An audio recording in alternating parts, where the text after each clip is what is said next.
ಕಾವೇರಿ ಜಲಾನಯನ ಪ್ರದೇಶದಲ್ಲಿ ಮುಂಗಾರು ಮಳೆ ಅಬ್ಬರ ಜೋರಾಗಿದ್ದು ಜೀವನದಿ ಕಾವೇರಿ ಮೈದುಂಬಿ ಹರಿತಿದ್ದಾಳೆ. ನಿರಂತರ ಮಳೆಯಾಗ್ತಿರೋದ್ರಿಂದ ಕೆಆರ್ಎಸ್ ಡ್ಯಾಂನಿಂದ ಭಾರೀ ಪ್ರಮಾಣದಲ್ಲಿ ನದಿಗೆ ನೀರು ಬಿಡಲಾಗ್ತಿದ್ದು ಕಾವೇರಿ ನದಿ ಪಾತ್ರದಲ್ಲಿ ಪ್ರವಾಹ ಭೀತಿ ಶುರುವಾಗಿದೆ. ಈಗಾಗಲೇ ಶ್ರೀರಂಗಪಟ್ಟಣದ ಪಶ್ಚಿಮ ವಾಹಿನಿ ಸಂಪೂರ್ಣ ಮುಳುಗಡೆಯಾಗಿದೆ.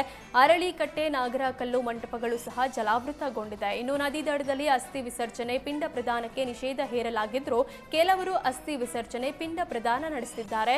ಕಾವೇರಿ ನದಿಯ ಭೋರ್ಗರೆತದ ಮಧ್ಯೆಯೂ ನದಿಗೆ ಇಳಿದು ಸ್ನಾನ, ಪೂಜಾ ಕೈಂಕರ್ಯ ನಡೆಸಿದ್ದು ಇಂಥವರ ವಿರುದ್ಧ ಕ್ರಮ ಕೈಗೊಳ್ಳುವಂತೆ ಸ್ಥಳೀಯರು ಒತ್ತಾಯಿಸಿದ್ದಾರೆ. ಮುಂಗಾರು ಆರ್ಭಟಕ್ಕೆ ಧಾರವಾಡದ ರೈತರು ಸಂಕಷ್ಟಕ್ಕೆ ಸಿಲುಕಿದ್ದಾರೆ. ಸತತ ಮಳೆ ಅಬ್ಬರಕ್ಕೆ ಕಟಾವಿಗೆ ಬಂದಿದ್ದ ಹೆಸರು ಬೆಳೆ ನಾಶವಾಗಿದೆ.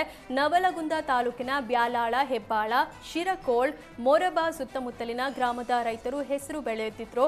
ಎಕರೆಗೆ 30 ರಿಂದ 40 ಸಾವಿರ ಹಣ ಖರ್ಚು ಮಾಡಿ ಹೆಸರು ಬೆಳೆಯಲಾಗಿತ್ತು. ಆದರೆ ನಿರಂತರ ಮಳೆ ಪರಿಣಾಮ ರೈತರ ಕೈ ಸೇರಬೇಕಿದ್ದ ಹೆಸರು ಗಿಡ ಜಮೀನಿನಲ್ಲೇ ಮೊಳಕೆ ಒಡೆದಿದೆ.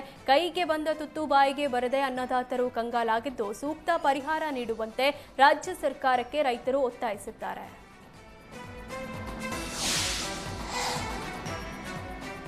ಮಹಾರಾಷ್ಟ್ರದ ಪಶ್ಚಿಮ ಘಟ್ಟ ಪ್ರದೇಶಗಳಲ್ಲಿ ಭಾರೀ ಮಳೆ ಸುರಿತಿದ್ದು ಕೃಷ್ಣಾ ನದಿಗೆ ಅಡ್ಡಲಾಗಿ ನಿರ್ಮಿಸಿರುವ ಎಲ್ಲಾ ಜಲಾಶಯಗಳು ತುಂಬಿ ತುಳುಕ್ತಿವೆ. ಯಾದಗಿರಿಯ ಬಸವಸಾಗರ ಡ್ಯಾಂ ಭರ್ತಿಗೆ ಕ್ಷಣಗಣನೆ ಶುರುವಾಗಿದ್ದು 33 ಟಿಎಂಸಿ ನೀರು ಸಂಗ್ರಹ ಸಾಮರ್ಥ್ಯದ ಜಲಾಶಯದಲ್ಲಿ ಸದ್ಯ 30 ಟಿಎಂಸಿ ನೀರು ಸಂಗ್ರಹವಾಗಿದೆ. ಇನ್ನು ಕ್ಷಣಕ್ಕೂ ಒಳಹರಿವಿನ ಪ್ರಮಾಣ ಏರಿಕೆ ಆಗ್ತಿದ್ದು ಕೃಷ್ಣಾ ನದಿಗೆ ಅಪಾರ ಪ್ರಮಾಣದ ನೀರು ಬಿಡುಗಡೆ ಮಾಡಲಾಗಿದೆ. ಪರಿಣಾಮ ನದಿ ಪಾತ್ರದ ಪ್ರದೇಶದಲ್ಲಿ ಪ್ರವಾಹ ಆತಂಕ ಶುರುವಾಗಿದೆ. ನದಿ ತೀರಕ್ಕೆ ಜನ, ಜಾನುವಾರುಗಳು ತೆರಳದಂತೆ ಜನರಿಗೆ ಅಧಿಕಾರಿಗಳು ಎಚ್ಚರಿಕೆ ಕೊಟ್ಟಿದ್ದಾರೆ. ಕಾವೇರಿ ಜಲಾನಯನ ಪ್ರದೇಶದಲ್ಲಿ ಮುಂಗಾರು ಮಳೆ ಅಬ್ಬರ ಜೋರಾಗಿದ್ದು ಜೀವನದಿ ಕಾವೇರಿ ಮೈದುಂಬಿ ಹರಿತಿದ್ದಾಳೆ. ನಿರಂತರ ಮಳೆಯಾಗ್ತಿರೋದ್ರಿಂದ ಕೆಆರ್ಎಸ್ ಡ್ಯಾಂನಿಂದ ಭಾರೀ ಪ್ರಮಾಣದಲ್ಲಿ ನದಿಗೆ ನೀರು ಬಿಡಲಾಗ್ತಿದ್ದು ಕಾವೇರಿ ನದಿ ಪಾತ್ರದಲ್ಲಿ ಪ್ರವಾಹ ಭೀತಿ ಶುರುವಾಗಿದೆ. ಈಗಾಗಲೇ ಶ್ರೀರಂಗಪಟ್ಟಣದ ಪಶ್ಚಿಮ ವಾಹಿನಿ ಸಂಪೂರ್ಣ ಮುಳುಗಡೆಯಾಗಿದೆ. ಅರಳಿಕಟ್ಟೆ, ನಾಗರಕಲ್ಲು ಮಂಟಪಗಳು ಸಹ ಜಲಾವೃತಗೊಂಡಿದೆ. ಇನ್ನು ನದಿ ದಡದಲ್ಲಿ ಅಸ್ಥಿ ವಿಸರ್ಜನೆ, ಪಿಂಡ ಪ್ರದಾನಕ್ಕೆ ನಿಷೇಧ ಹೇರಲಾಗಿದ್ದರೂ ಕೆಲವರು ಅಸ್ಥಿ ವಿಸರ್ಜನೆ, ಪಿಂಡ ಪ್ರದಾನ ನಡೆಸುತ್ತಿದ್ದಾರೆ. ಕಾವೇರಿ ನದಿಯ ಭೋರ್ಗರೆತದ ಮಧ್ಯೆಯೂ ನದಿಗೆ ಇಳಿದು ಸ್ನಾನ, ಪೂಜಾ ಕೈಂಕರ್ಯ ನಡೆಸಿದ್ದು ಇಂಥವರ ವಿರುದ್ಧ ಕ್ರಮ ಕೈಗೊಳ್ಳುವಂತೆ ಸ್ಥಳೀಯರು ಒತ್ತಾಯಿಸಿದ್ದಾರೆ. ಮುಂಗಾರು ಆರ್ಭಟಕ್ಕೆ ಧಾರವಾಡದ ರೈತರು ಸಂಕಷ್ಟಕ್ಕೆ ಸಿಲುಕಿದ್ದಾರೆ. ಸತತ ಮಳೆ ಅಬ್ಬರಕ್ಕೆ ಕಟಾವಿಗೆ ಬಂದಿದ್ದ ಹೆಸರು ಬೆಳೆ ನಾಶವಾಗಿದೆ. ನವಲಗುಂದ ತಾಲೂಕಿನ ಬ್ಯಾಲಾಳ, ಹೆಬ್ಬಾಳ, ಶಿರಕೋಳ್, ಮೊರಬಾ ಸುತ್ತಮುತ್ತಲಿನ ಗ್ರಾಮದ ರೈತರು ಹೆಸರು ಬೆಳೆಯುತ್ತಿದ್ರು.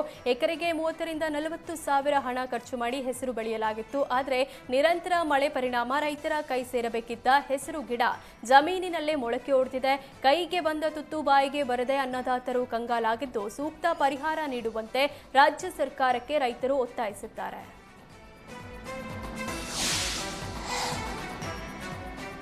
ಮಹಾರಾಷ್ಟ್ರದ ಪಶ್ಚಿಮ ಘಟ್ಟ ಪ್ರದೇಶಗಳಲ್ಲಿ ಭಾರೀ ಮಳೆ ಸುರಿತಿದ್ದು ಕೃಷ್ಣಾ ನದಿಗೆ ಅಡ್ಡಲಾಗಿ ನಿರ್ಮಿಸಿರುವ ಎಲ್ಲಾ ಜಲಾಶಯಗಳು ತುಂಬಿ ತುಳುಕ್ತಿವೆ.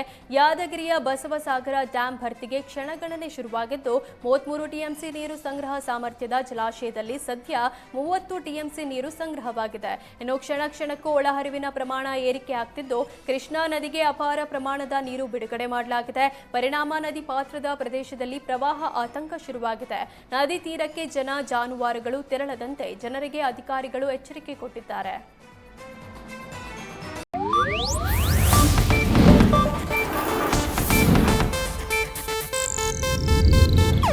ಇದು ಏಷ್ಯಾನೆಟ್ ನ್ಯೂಸ್ ನೆಟ್ವರ್ಕ್ ಪ್ರಸ್ತುತಿ.